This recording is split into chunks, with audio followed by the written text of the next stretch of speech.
আসসালামু আলাইকুম।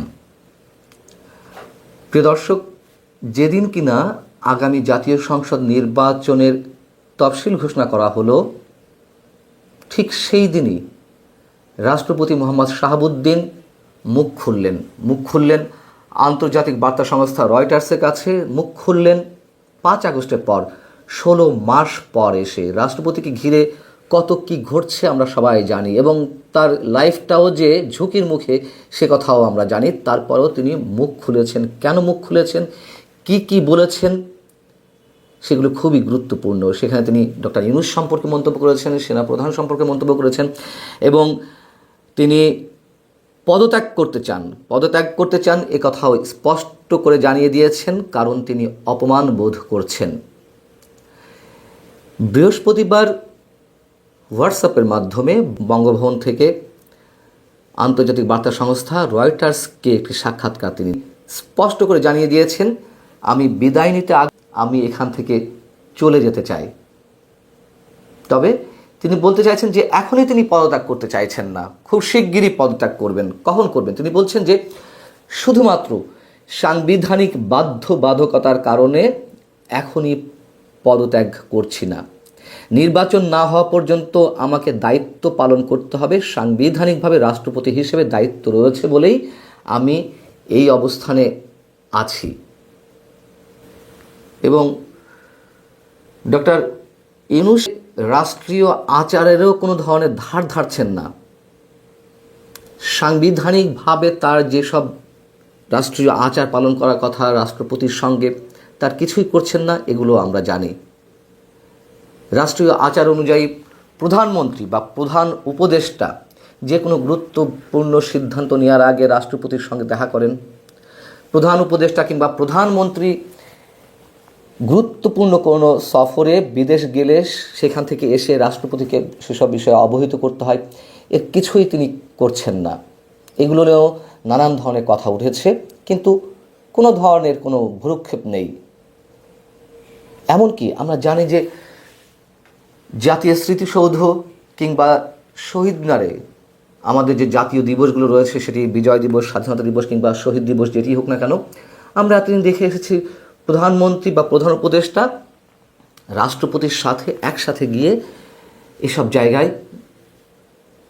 পুষ্পস্তবক অর্পণ করেন। কিন্তু আমরা কি দেখলাম এই কয় মাস ধরে, রাষ্ট্রপতি হয়তো আগে শহীদদের উদ্দেশ্যে পুষ্পস্তবক অর্পণ করছেন, শ্রদ্ধা জানাচ্ছেন, তার কিছুক্ষণ পরে প্রধান উপদেষ্টা যাচ্ছেন, তিনি পুষ্পস্তবক অর্পণ করেন। এমনকি এইসব দিবসে আমরা দেখেছি যে একসাথে কথা বলছে, মতবিনিময় করছে কিছুক্ষণের জন্য। এগুলোর কোনো ধরনের কিছু ভ্রুক্ষেপ করেননি ডক্টর মোহাম্মদ ইউনূস। এই যে হীনমন্যতা, এই যে এক ধরনের কি বলা যায় এটাকে, নিচু মানসিকতা, এই সরাসরি বলি, কেন এগুলো পরিচয় দিতে হবে? পছন্দ নাই থাকতে পারে, কিন্তু একজন যোগ্যতম ব্যক্তি, একজন শিক্ষিত ব্যক্তি, একটা রাষ্ট্রের বা সরকারের প্রধান হিসেবে কারো কাছ থেকেই তো আমরা এই ধরনের আচরণ প্রত্যাশা করতে পারি না। ঠিক এসব কারণেই রাষ্ট্রপতি অপমান বোধ করছেন। তিনি বলছেন যে গত 7 মাস ধরে প্রধান উপদেষ্টা ডক্টর মোহাম্মদ ইউনূস তার সাথে দেখা করেননি। এবং আরও ভয়ঙ্কর কথা, যে কথাটি এর আগে এই মানচিত্র চ্যানেলের সামনে তুলে ধরা হয়েছে, যে রাষ্ট্রপতির প্রেস উইংও কেড়ে নেওয়া ডক্টর ইউনূস সরকারের পক্ষ থেকে। রাষ্ট্রপতির প্রেস উইং থাকবে না, রাষ্ট্রপতির যে কার্যাবলী, গুরুত্বপূর্ণ কার্যাবলী বা বিভিন্ন আচার অনুষ্ঠান, এগুলো সম্বন্ধে গণমাধ্যমকে ব্রিফ করার মতন কোনো প্রেস উইং তার নেই। এটি কল্পনা করা যেতে পারে? রাষ্ট্রপতির জীবন ঝুঁকির মুখে, সে কথা আমরা জানি, কিন্তু এই যে বিষয়গুলো, যেই ফর্মাল যেই বিষয়গুলো, সেইগুলো কেন থাকবে না? তিনি বলছেন যে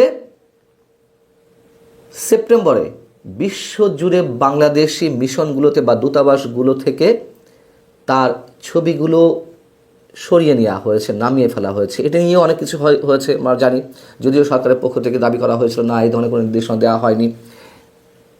নির্দেশনা না দেওয়া হলেও যদি সরকারের কথাই আমরা সত্যি সত্যি ধরে নিই, রাষ্ট্রপতি কিন্তু চিঠি দিয়েছিলেন যে কেন এটি করা হলো। বিদেশি মিশনগুলোতে আমরা সবাই জানি যে সরকার প্রধানেরও ছবি থাকে না, থাকে হচ্ছে রাষ্ট্রপ্রধানের ছবি। বাংলাদেশের ক্ষেত্রে, সেখানে এতই হীনমন্যতা যে কেন রাষ্ট্রপতির ছবি থাকবে, কেন আমার ছবি নয়, এমন একটা মানসিকতা তিনি তুলে ধরলেন। ডক্টর ইউনূস সাহেবের কথা বলছি। তো সেই সম্পর্কেও তিনি রাষ্ট্রপতি রয়টার্সের কাছে খোলামেলা কথা বলেছেন। তিনি বলছেন যে রাষ্ট্রপতির প্রতিকৃতি ছিল, রাষ্ট্রপতির ছবি ছিল সমস্ত কনসুলেটে, দূতাবাস এবং হাই কমিশনে, এবং এটি হঠাৎ করে এক রাতেই মুছে ফেলা হয়েছে, সরিয়ে নেওয়া হয়েছে। মানুষের কাছে একটি ভুল বার্তা যাচ্ছে যে সম্ভবত রাষ্ট্রপতিকে সরিয়ে দেওয়া হচ্ছে। আমি অত্যন্ত অপমানিত বোধ করছি। এটাও সত্য কথা। যখন রাষ্ট্রপতির ছবি সরিয়ে নেওয়ার বিষয়গুলো আমাদের সামনে এলো, বিভিন্ন ইনফরমাল ওয়েতে, পরবর্তীতে গণমাধ্যমে এলো, তখনই এই কথা বলেছিলাম, তাহলে কি রাষ্ট্রপতিকে সরিয়ে দেওয়া হচ্ছে? আমি নিজেই মন্তব্য করেছিলাম। এগুলো মানুষের মধ্যে একটা ভীতির সঞ্চার করছিল যে কেন, কি হতে যাচ্ছে। এবং রাষ্ট্রপতিকে সরানোর জন্য এই যে বৈষম্য বিরোধী ছাত্র আন্দোলন বা এই যে কোটা বিরোধী আন্দোলন, তাদের একটি অংশ, শক্তিশালী একটা অংশ দাবি করছিল রাষ্ট্রপতিকে সরাতে হবে, ফ্যাসিবাদী সরকারের প্রতীক ইত্যাদি ইত্যাদি নানান ধরনের মন্তব্য করছিল।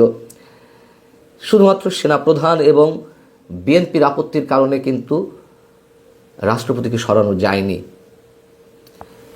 তো সেই যে ছবিগুলো সরিয়ে ফেলা হলো, সে সম্পর্কে জানতে চেয়ে রাষ্ট্রপতি চিঠিও দিয়েছিলেন সরকারের কাছে বা পররাষ্ট্র দপ্তরে। তিনি বলছেন যে ইউনূসকে প্রতিকৃতিগুলো সম্পর্কে চিঠি লেখা হয়েছিল, কিন্তু কোনো ব্যবস্থা নেওয়া হয়নি। আমার কণ্ঠস্বর দমন করা হয়েছে, তাকে তো কোথাও কথাও বলতে দেওয়া হয়নি। এমনটা মোটামুটি বলা যেতে পারে যে অবরুদ্ধ অবস্থায় তিনি আছেন এই 16 মাস। তিনি বলছেন যে চিঠি দেওয়া হয়েছিল রাষ্ট্রপতির ছবি বিদেশি মিশনগুলো থেকে সরিয়ে ফেলার জায়গা থেকে সরিয়ে ফেলার বিষয়ে। সে বিষয়ে ডক্টর ইউনূসের প্রেস উপদেষ্টারা মানে কোনো উত্তর তো দেননি, এবং রয়টার্স বলছে এ বিষয়েও আবার তাদের মন্তব্য জানতে চাওয়া হয়েছিল, কিন্তু ডক্টর মোহাম্মদ ইউনূসের প্রেস উপদেষ্টারা তাৎক্ষণিকভাবে কোনো মন্তব্য করতে চাননি বা প্রশ্নের উত্তর দেননি। সেনাপ্রধান জেনারেল ওয়াকারুজ্জামান সম্পর্কেও তিনি কথা বলেছেন খোলামেলা। রাষ্ট্রপতি বলছেন যে সেনাপ্রধান জেনারেল ওয়াকারুজ্জামানের সাথে তার নিয়মিত যোগাযোগ রয়েছে, এবং জেনারেল ওয়াকারের বাহিনী অর্থাৎ সেনাবাহিনী 2024 সালের আগস্টে শেখ হাসিনার বিরুদ্ধে প্রাণঘাতী বিক্ষোভের সময় একপাশে দাঁড়িয়েছিল, যা এই প্রবীণ রাজনীতিকের ভাগ্য নির্ধারণ করেছিল। রাষ্ট্রপতি শাহাবুদ্দিন বলছেন সেনাপ্রধান ওয়াকারুজ্জামান স্পষ্ট করে জানিয়ে দিয়েছেন ক্ষমতা দখলের তার কোনো ইচ্ছে নেই, এবং বাংলাদেশের যে সামরিক শাসনের ইতিহাস রয়েছে সেটা থাকা সত্ত্বেও জেনারেল ওয়াকারুজ্জামান বলে দিয়েছেন যে তিনি গণতন্ত্র ফিরে পেতে চান যে কোনো অবস্থায় বাংলাদেশে। যেটি বলছিলাম যে ছাত্রদের একাংশ তার পদত্যাগের দাবি করছিল,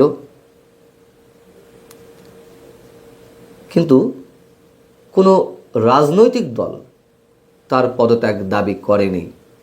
বিএনপি সহ আরও যেসব রাজনৈতিক দল রয়েছে সে প্রসঙ্গে তিনি বলছেন, যদিও কিছু ছাত্র বিক্ষোভকারী প্রাথমিকভাবে আমাকে পদত্যাগের দাবি জানিয়েছিল, কিন্তু কোনো রাজনৈতিক দলই তাতে ভ্রুক্ষেপ করেনি।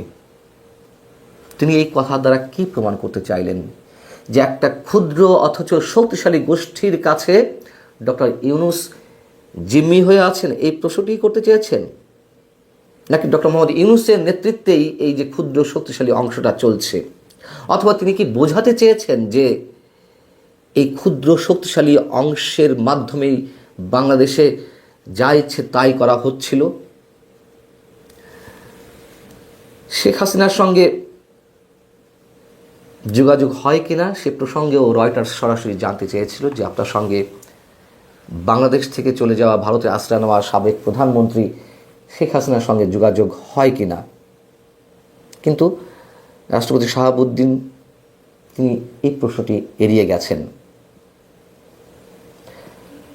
প্রথমেই যে মন্তব্যটি দিয়ে আমি শুরু করলাম, যেদিন বাংলাদেশের আগামী নির্বাচন নিয়ে অবশ্যই সেই নির্বাচনটি যে প্রক্রিয়া হতে যাচ্ছে অবশ্যই বিতর্কিত নির্বাচন, অংশগ্রহণমূলক নির্বাচন তো আর বলার কোনো স্কোপ নেই, যেহেতু আওয়ামী লীগ থাকছে না, আওয়ামী লীগের জোটভুক্ত অনেক রাজনৈতিক দল থাকছে না। যাই হোক, সেই ধরনের একটি নির্বাচনের তফসিল ঘোষণা করা হলো। সেই দিনই আন্তর্জাতিক বার্তা সংস্থার কাছে রাষ্ট্রপতি শাহাবুদ্দিন সাহেবের এই মন্তব্যগুলো, খোলামেলা এই কথাগুলো বলা অবশ্যই